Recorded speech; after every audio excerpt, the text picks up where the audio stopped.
She was the one they called a liability, the quiet intelligence analyst nobody wanted on their elite team. They dismissed her as dead weight, a bureaucratic checkbox they'd been forced to accept. When their operation turned into an ambush, they expected to protect her. Instead, she moved through the chaos like a ghost, precise and lethal. 9 armed hostiles, no backup, no radio, just her, methodically eliminating threats while her teammates watched in stunned silence. Who was this woman they'd mocked hours before, and what was her real mission? From which city in the world are you watching this video today? If this story intrigued you, please consider subscribing for more content that explores the hidden capabilities within us all. The steady thrum of helicopter rotors cut through the morning air as 3 Black Hawks approached the mountainous region of northern Syria.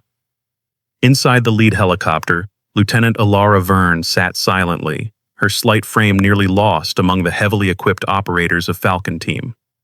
While they checked weapons and exchanged familiar banter, Alara remained still, her intelligent eyes taking in every detail without revealing a single thought. Master Sergeant Riker Soren, a mountain of a man with a face weathered by 2 decades of combat, leaned toward Captain Dmitry Kask. Even with their comms active, he made no attempt to exclude Alara from his complaint.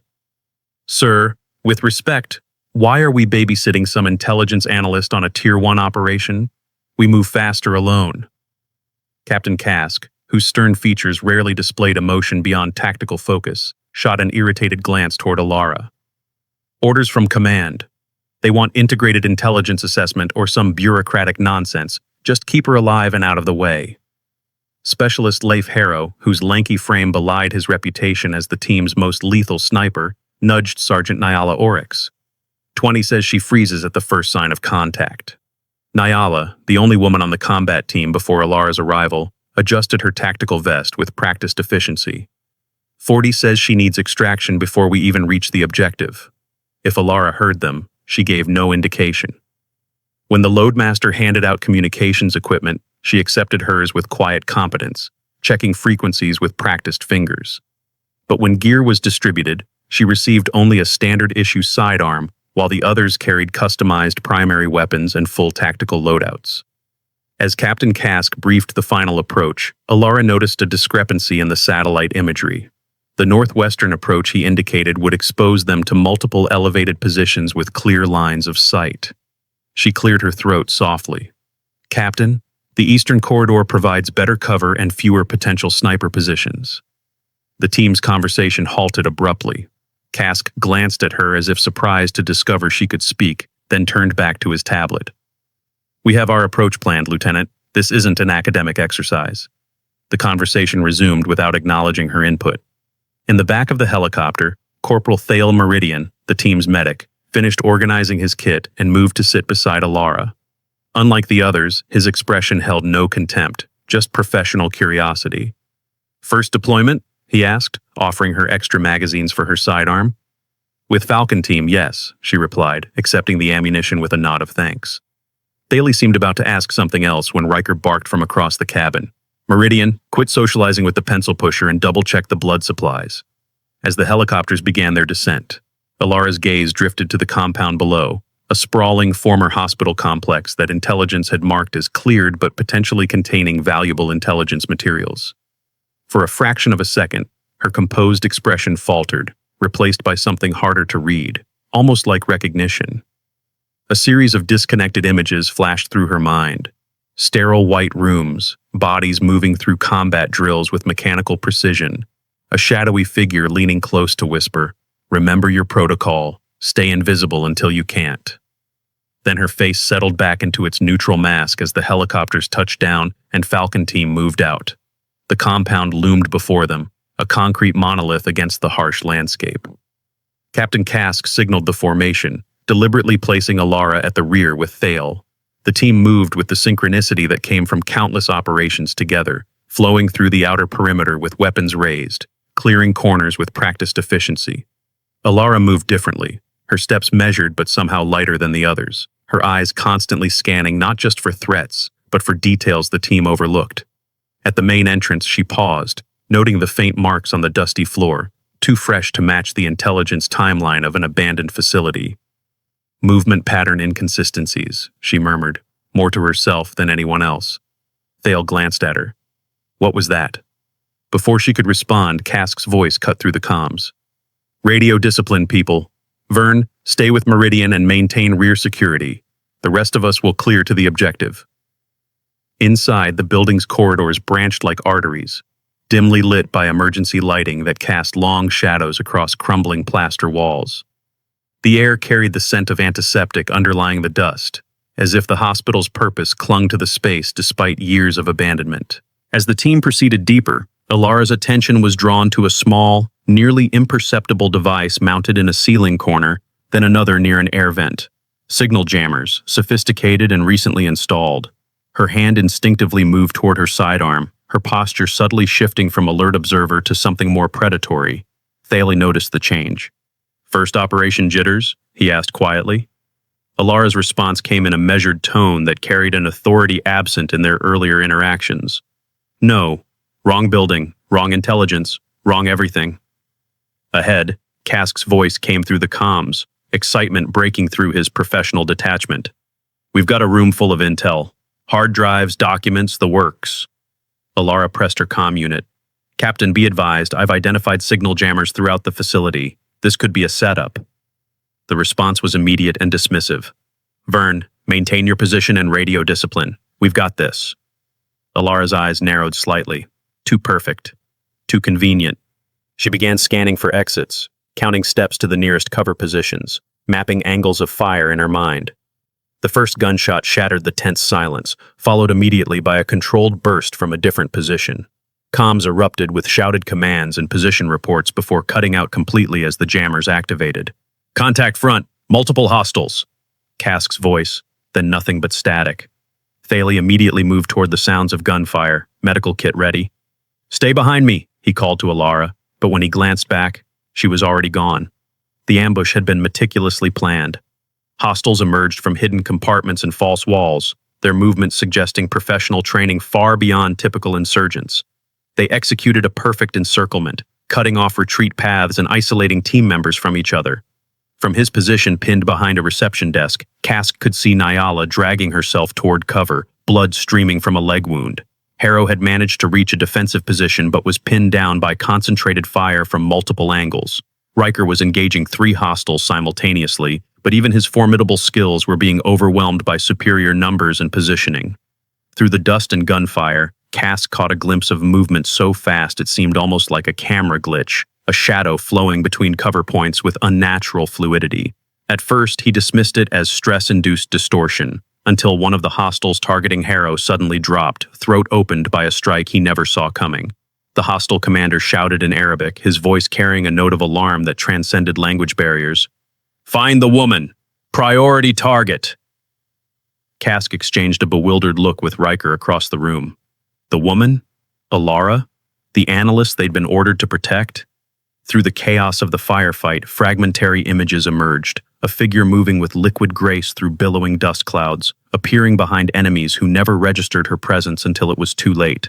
A hostile gunner prepared to fire on Thale as he treated Nyala's wound, only to have his own knife driven into his carotid artery from behind. Another raised his weapon toward Riker's exposed flank, then crumpled as precise pressure was applied to nerve clusters most combat operatives didn't even know existed. It wasn't just the lethality that stunned the Falcon team members who glimpsed her in action, but the economy of movement, the absolute precision. No wasted energy, no hesitation, no fear. Just clean, methodical elimination of threats with an efficiency that bordered on mechanical.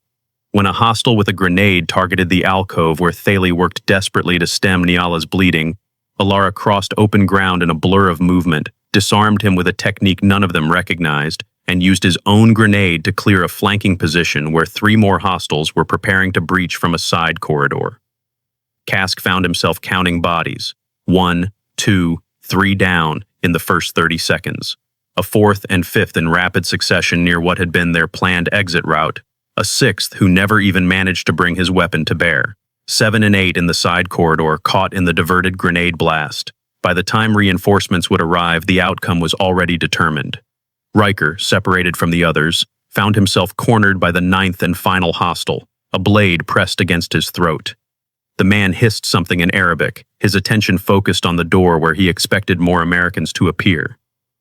"Too late, American," the hostile said with accented English.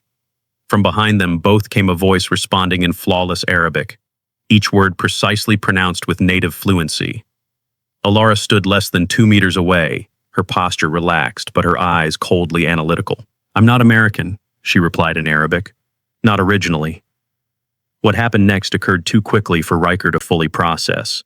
Alara executed a movement that seemed to bend space itself, bypassing the hostile's defensive position and neutralizing him with a technique Riker, with all his years of hand-to-hand combat training, had never witnessed before. In the sudden silence that followed, Alara calmly checked her watch, as if she'd just completed a routine training exercise, rather than eliminated 9 highly trained hostiles. "Reinforcements in 3 minutes, she stated matter-of-factly.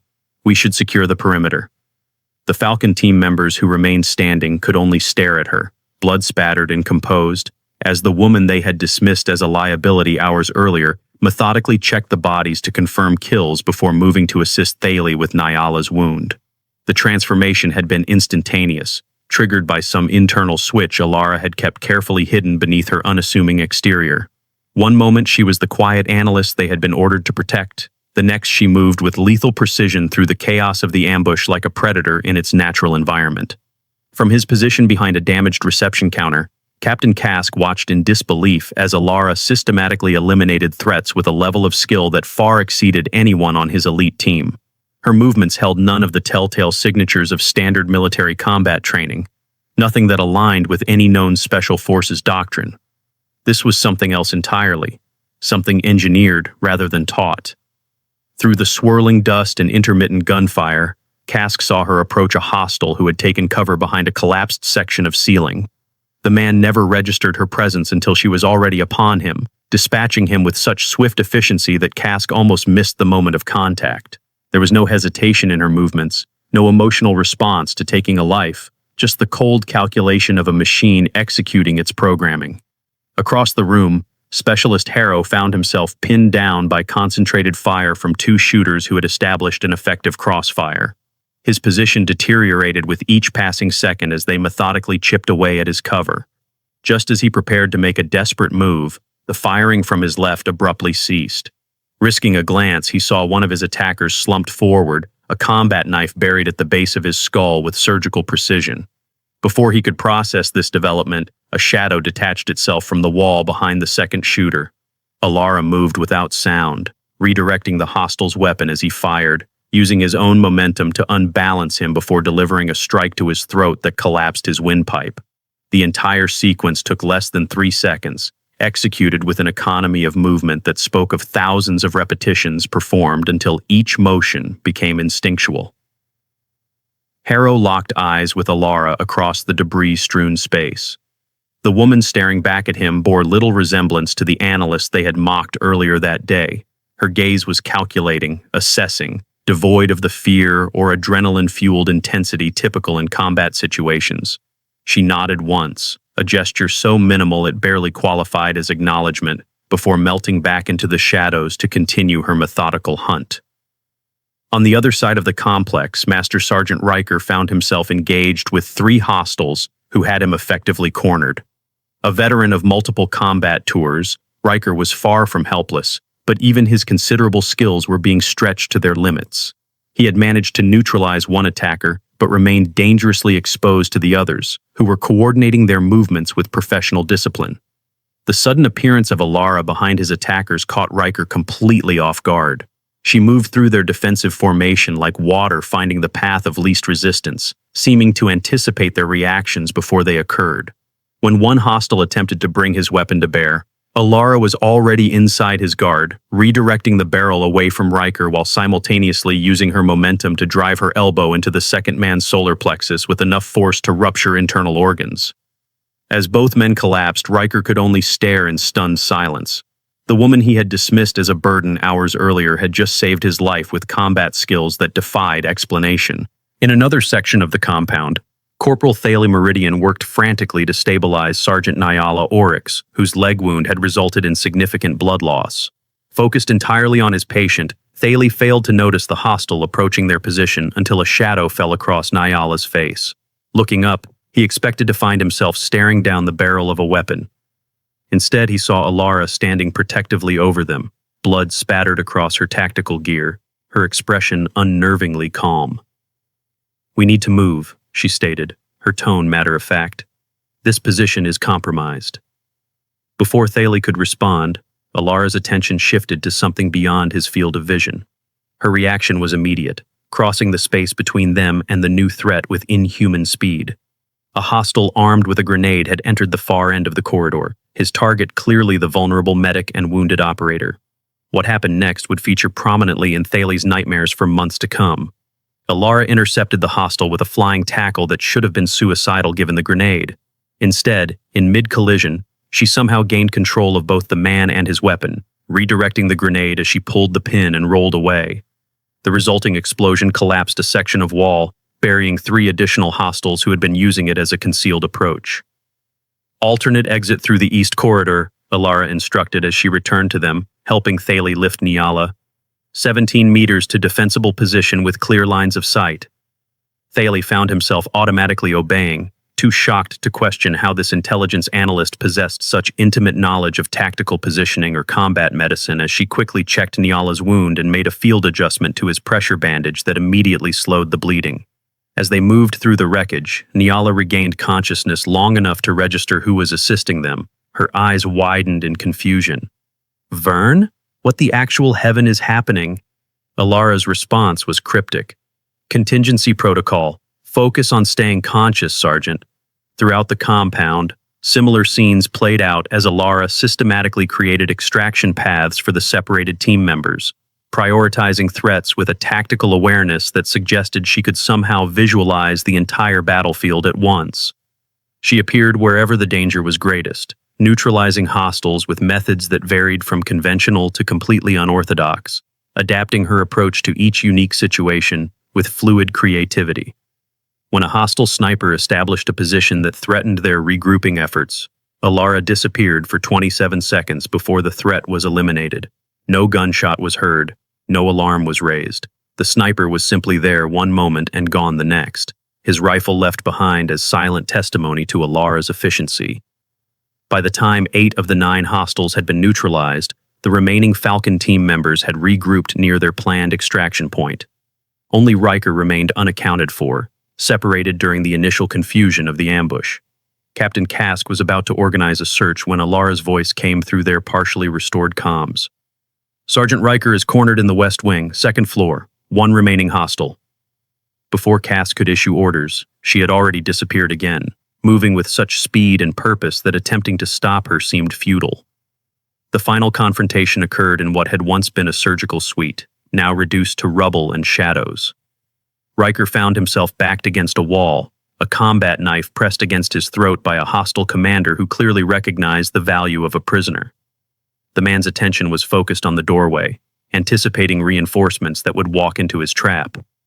"Too late, American," the hostile said with accented English, increasing pressure on the blade. From behind them both came a voice responding in flawless Arabic, each word precisely pronounced with native fluency. The hostile's body tensed in surprise, his grip on Riker momentarily slackening. Alara stood less than 2 meters away, her posture relaxed despite the blood coating her gear and skin. Her eyes held none of the fire or determination one might expect in such a moment, only a cold, analytical assessment. "I'm not American," she replied in Arabic. "Not originally." What followed happened so quickly that Riker, despite his years of combat experience, could not fully track the sequence of movements. Alara seemed to flow around the hostile's defensive reactions like water around stone, negating his advantages of size and position with techniques that belonged to no recognized combat system. The hostile commander, clearly a well-trained operator himself, never landed a single counterstrike before Alara neutralized him with a precision that bordered on artistic. In the sudden silence that followed, Alara calmly checked her watch as if consulting a train schedule. "Reinforcements in 3 minutes, she stated, her breathing controlled and even despite the exertion of the past minutes. "We should secure the perimeter." The team stared at her in collective shock. Blood spattered her face and clothing, Yet she moved with the same composed efficiency as she began checking the bodies methodically, confirming kills with clinical detachment. Nothing in her demeanor suggested a woman who had just experienced combat, let alone single-handedly turned the tide of an ambush that should have killed them all. Nyala, still pale from blood loss but conscious, broke the silence. "Who the hell are you?" Alara paused in her methodical assessment of the battlefield, her expression unreadable. "Lieutenant Alara Verne, Intelligence Liaison." The words were the same ones she had used when joining their team, but now they rang hollow, a cover identity whose facade had been shattered beyond repair. Before anyone could press further, the distant sound of approaching helicopters cut through the silence. Reinforcements were arriving, right on the timeline Alara had predicted with uncanny accuracy. Captain Kask found his voice at last, authority reasserting itself despite his lingering shock. "We'll discuss this back at base, Lieutenant, if that's even your real rank." Alara inclined her head slightly, neither confirming nor denying his implicit accusation. "Of course, Captain." As their extraction team secured the perimeter, medics rushing to attend to Nyala and the other wounded, the members of Falcon Team could not stop watching Alara. The quiet, unremarkable analyst they had dismissed hours earlier had revealed herself to be something else entirely, something that raised far more questions than answers. And as they loaded onto the evacuation helicopters, each team member silently acknowledged the same unsettling truth. Whatever Alara Verne truly was, she had not been deployed with their team by accident, and saving them from the ambush might have been only a secondary objective in a much larger operation none of them yet understood. The debriefing room at the forward operating base hummed with tension as Falcon Team awaited the arrival of their commanding officers. 6 hours had passed since their extraction from the compound, enough time for medical treatment and preliminary reports, but not nearly enough to process what they had witnessed. Alara Verne sat apart from the others, her posture perfect, her expression neutral, as if the events of the day had been entirely routine. Captain Kask paced the perimeter of the room, occasionally glancing at Alara with barely concealed suspicion. Riker leaned against the wall, arms crossed, his calculating gaze never leaving her. Harrow sat with hands clasped tightly, knuckles white with tension. Thalo occupied himself checking Nyala's bandages for the third time, though they both knew it was unnecessary, a distraction from the questions hanging heavy in the air. The door opened with a hydraulic hiss, admitting not just their expected superior officers, but a woman none of them recognized. Tall and elegant despite her military bearing, Colonel Ambra Vale carried herself with the unmistakable authority of someone accustomed to operating above the usual chain of command. Her silver-streaked dark hair was pulled back in a severe bun, her eyes sharp with intelligence that missed nothing as she surveyed the room. "Captain Kask, Sergeant Soren, please remain. The rest of you are dismissed," she announced without preamble. Harrow half rose from his seat. "With respect, ma'am, we were all part of this operation. We deserve to know what happened out there." Colonel Vale fixed him with a stare that had broken far more formidable men. "You will be briefed on a need-to-know basis, Specialist Harrow. For now, you are dismissed." When the others had reluctantly filed out, Kask found his voice. "Colonel, my team was ambushed in what was supposed to be a cleared compound. I lost 2 operators and nearly lost more. We deserve answers." Vale took a seat across from Alara, who had not moved or spoken since the colonel's arrival. "Your team was not the primary objective of this operation, Captain. You were a delivery system." "A delivery system for what?" Riker demanded, professionalism temporarily overridden by anger. Vale's eyes never left Alara. "For Lieutenant Verne, of course." Understanding dawned on Kask's face, quickly replaced by fury. "You used my team as bait?" "Not bait, Captain. A convincing cover." Vale finally turned her attention to the 2 operators. "Lieutenant Verne is part of Program Chimera, deep cover operatives with specialized conditioning. She was embedded with your team not as an analyst, but as your guardian angel, so to speak." Kask slammed his palm on the table. "To what end? My men died for this operation." Vale's expression softened slightly, a calculated show of empathy that didn't reach her eyes. "The compound was indeed a trap, but not for Falcon Team. We've had intelligence for months that someone inside military command has been feeding information to this particular cell. We needed to flush them out." So you sacrificed my team for a counterintelligence operation? Cask's voice was dangerously quiet. We inserted Lieutenant Verne to ensure your survival while gathering evidence, Vale corrected. The intelligence materials discovered in the compound were genuine, by the way. Their value far exceeds the unfortunate cost of this operation. Throughout this exchange, Alara remained silent, her eyes fixed on some middle distance as if the conversation barely registered. Only when Riker approached her did she acknowledge his presence with a slight shift in posture. Did you know? He asked, voice rough with contained emotion. Did you know we were walking into an ambush? Before Alara could respond, Vale interjected. Lieutenant Verne operates under specific protocols. She was not authorized to compromise the operation by warning you directly.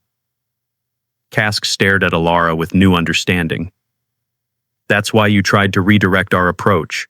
You were attempting to warn us within your constraints. A barely perceptible nod was Alara's only response. I want the complete truth, Cask demanded, turning back to Vale. What exactly is Program Chimera? Who is Alara Verne really? Vale stood, straightening her already immaculate uniform. That information is classified well above your clearance, Captain. What you need to know is that Lieutenant Verne is an asset of extraordinary value, and her continued attachment to your team is now a matter of national security. She moved toward the door, then paused. Incidentally, Captain, your team's deployment orders have been updated. You'll receive the details in the morning. Lieutenant Verne will remain with Falcon Team for the foreseeable future. With that, she exited, leaving the three of them in charged silence. Cask turned to Alara, really seeing her perhaps for the first time. Are you even a lieutenant? My rank is legitimate, she replied, her voice soft but precise. My background as presented in my file is not. And your combat capabilities? Where did those come from? Riker asked. Alara met his gaze directly. Specialized training and certain physiological enhancements. The details are classified. Cask ran a hand through his short hair, frustration evident in every line of his body. So we're just supposed to trust you now? After learning our entire mission was a lie and you're some kind of military experiment? For the first time, something like emotion flickered across Alara's face, gone so quickly it might have been imagined. Trust is earned, Captain. I understand that. Outside the debriefing room, the rest of Falcon Team had not gone far. They clustered in the hallway, tension radiating from their collective stance. When Alara emerged, followed by Cask and Riker, an uncomfortable silence fell. Harrow broke it first. So, are we getting any answers? Or is this another classified situation where the grunts don't get to know why their friends died? Cask's expression was grim. Lieutenant Verne will be remaining with the team. The rest is need to know. The team's reactions varied from Harrow's open hostility to Nyala's cautious acceptance. Only Thaley approached Alara directly, medical concern overriding his personal confusion. You should let me check you for injuries, he said quietly. You were in the thick of it more than any of us. I'm uninjured, Alara responded, but after a moment added, Thank you for your concern. Thaley studied her face, searching for something beyond her composed exterior. Was any of it real? He asked suddenly. The person we met yesterday? The question seemed to catch Alara off guard, a rare crack in her perfect composure. She hesitated, genuine emotion breaking through her controlled exterior. Parts, she admitted, more than I'm supposed to allow. The vulnerability in her response shifted something in the group dynamic. It wasn't forgiveness or acceptance, but perhaps the first tentative step toward understanding. 3 days passed in a limbo of medical evaluations, equipment replacement, and the peculiar administrative details that followed even the most traumatic combat operations. The team existed in a state of wary coexistence with Alara, who made no attempts to ingratiate herself but performed her duties with quiet efficiency. On the morning of the 4th day, new deployment orders arrived. Captain Cask gathered the team in their shared ready room, his expression unreadable as he distributed mission briefs. Alara received hers without comment, though a subtle tension in her shoulders suggested she had not been privy to these orders in advance. We deploy at 0600 tomorrow, Cask announced. Standard counterterrorism operation in the eastern region. And yes, Lieutenant Verne will be accompanying us, no longer under the pretense of being just an analyst. Harrow scoffed. So what is she then? Our babysitter? Special operative, Cass corrected, his tone leaving no room for argument, with combat capabilities that complement our team's existing skill set. After the briefing dispersed, Cask found Alara alone in the equipment room, methodically checking the gear she would now be allowed to carry openly. No more pretense of being just an analyst, no more standard-issue sidearm as her only weapon. They're not telling me everything about you or this mission, Cask said without preamble. Give me one reason why I should trust you with my team's lives again. Alara set down the tactical knife she had been examining, turning to face him fully. For perhaps the first time, she initiated eye contact rather than merely responding to it. Because I requested to stay with Falcon Team specifically, she revealed. I was given a choice for the first time in a very long time, and I chose you. Something in her phrasing caught Cask's attention. What do you mean the first time in a long time? Program Chimera operatives are not typically consulted regarding their assignments, she explained, her voice carefully neutral despite the implications of her words. Cask absorbed this, understanding dawning. You're not just an asset to them, you're a resource to be deployed. That is accurate. And yet you chose us, knowing we didn't trust you, might never trust you. The faintest hint of a smile touched Alara's lips, so brief he might have imagined it. Operational familiarity increases mission efficiency. Bullshit, Cask said, but without heat. You saved our lives when you could have completed your mission without us. That means something. Alara returned to her equipment check, but her movement seemed less mechanical now, more human. Perhaps it does. The following morning, as they boarded the helicopter for their new mission, the dynamic had transformed in subtle but significant ways. Riker nodded to Alara as she took her place in the formation, a soldier's acknowledgement of another warrior, regardless of origin. Nyala shifted to make space for her in the tight confines of the helicopter, a small gesture of inclusion. Thaley offered a genuine smile, bridging the gap between who they had thought she was and whoever she might truly be. Only Harrow maintained his distance, studying her with lingering suspicion. Still don't know if you're our guardian angel or a ticking time bomb, he muttered as the rotors began to spin. Alara checked her weapon with practiced precision, now carrying a full tactical loadout identical to the others. Sometimes I don't know either, she responded with unexpected candor.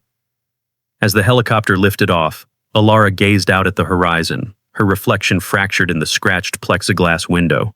For a brief moment, the image seemed to split into multiple versions of herself, overlapping and contradictory, a visual representation of the woman behind the operative, the human beneath the programming. Which was the real Alara Verne? Perhaps even she didn't know anymore.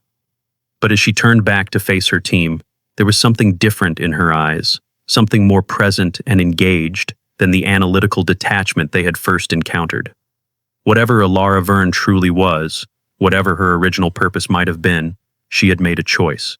And that choice, more than any conditioning or programming, might ultimately define her.